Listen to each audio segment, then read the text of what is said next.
प्रकाशला किती कॉन्टॅक्ट करण्याचा प्रयत्न करतेय मी, पण तो माझ्या हातातच लागत नाहीये. कोणाशीच बोलायला तयार नाहीये तो. हा, पण भावनाच्या बाजूने कोर्टात उभा राहायला तयार झालाय. तो साक्ष देणार आहे. प्रकाशने सगळाच घोळ घालून ठेवला. आणि दुसरीकडे गाडे पाटील आजी भावनाला सपोर्ट करणार आहेत. ही सॉल्ट अँड पेपर भावनाच्या बाजूने उभी राहिली. सिरियसली असं झालं ना तर उद्या भावना अख्खी केस पलटवून लावेल.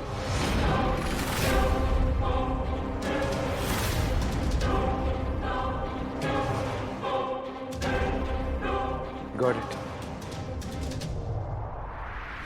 आय नो काय करायचं.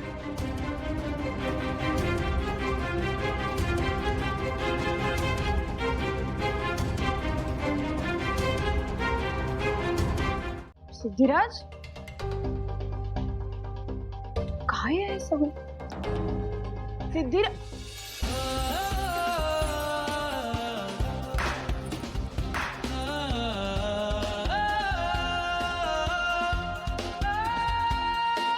सिद्धिराज,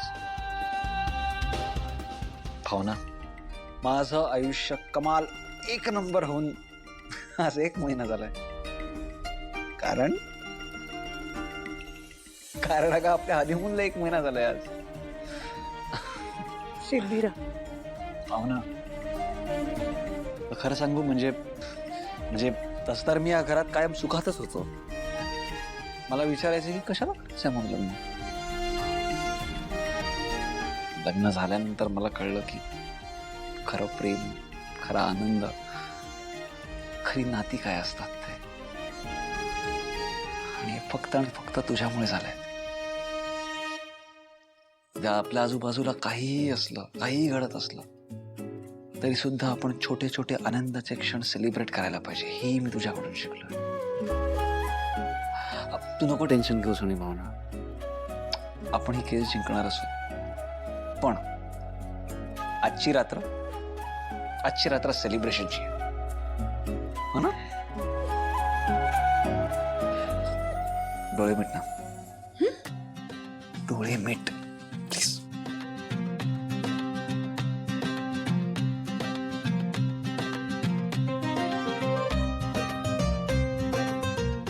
भावना, डोळे उघड.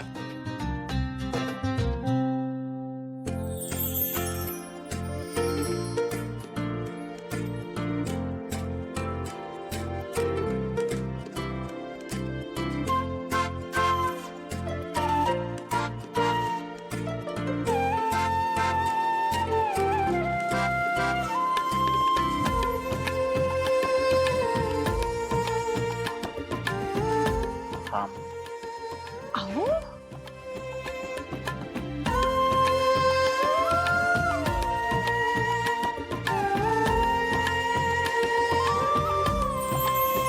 भावना, आजचा प्लीज तुझा सगळा वेळ मला दे. खरं सांगू तुला, मी तुझ्याशिवाय नाही जगू शकत. अगं प्लीज, आजची संध्याकाळ मला सोडून नको ना जाऊस. आजची संध्याकाळ काय म्हणताय? तुम्हाला कधीच सोडून जाऊ नकोस असं म्हणा. ठीक आहे, मला प्लीज कधीच सोडून जाऊ नकोस. आणि तुम्ही सुद्धा मला कधीच सोडून जाऊ नका. वीणा, वीणा, वीणा, वीणा, इकडे इकडे. बाबा रोज रात्री बाहेर कुठे जातात ते माहिती आहे ना तुला? हा, सांग कुठे जातात? रात्रपाळीच्या नोकरीवर जाणार आहेत. म्हणजे एका ठिकाणी वॉचमॅनचं काम घेतलंय त्यांनी. घरातल्या सगळ्या विषयांमध्ये नाकं खुपसायची सवय आहे ना तुला, मग तुला माहीतच असणार. सांग बाबा कुठे जातात रोज रात्री, सांग लगेच सांग. नाही हो, मला काहीच माहित नाहीये. काय झालंय? नाही, खोटारडे आहेत. एक नंबरचे खोटारडे. आधी ते रिक्षा चालवत होते, आता वॉचमन.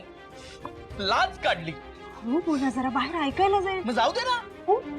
हे बघा, वरद आत्ता कुठेही या सगळ्यातनं बाहेर आलाय. परत त्याच्या समोर हे सगळं नको हवं.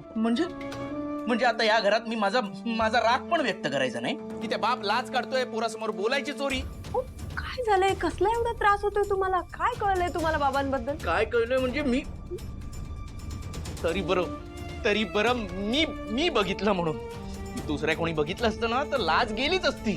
अगं माझे बाबा रोज रात्री वॉचमनचा युनिफॉर्म घालून वॉचमनची नोकरी करायला जातात. हे बघा, मी म्हणते आता हा विषय नको. आता कुठे वरदला झोप लागली, परत आता हे सगळं त्याच्या कानावर पडलं म्हणजे. अगं पडू दे ना, कळू दे त्याला. त्याचे आजोबा कसे वागतायत ते लाज काढतायत सगळ्या समाजासमोर. अहो, काय बोलताय अहो? कुठून यांच्या पोटी जन्माला आलो देव जाणे. अहो बाई बाई बाई बाई बाई बाई बाई. हे कसले थेर चाललेले आहेत? हा थिल्लरपणा. अगं हे काय काय हा थिल्लरपणा कसला चाललाय हा? अरे हा थिल्लरपणा गाडे पाटलांच्या घराण्याला शोभत नाही आणि तू सून म्हणून तर अजिबात शोभत नाही. नाहीतर तुझ्यासारख्या मुलीच्या विजयासाठी मी एक कणाची सुद्धा मदत केली नसती. पुरे नकोय मला हे.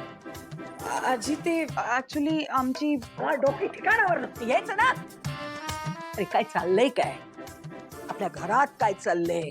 हा, आपण काय करतो आहोत? परिस्थितीचं काही भान बिन आहे की नाही? सॉरी मी पटकन आवरते सगळं. हे आवडतंय सगळं. अरे तुझं हे आवडेपर्यंत मी काय तुझं तोंड बघत बसू? हा? कमाल आहे ह्या पोरगीची.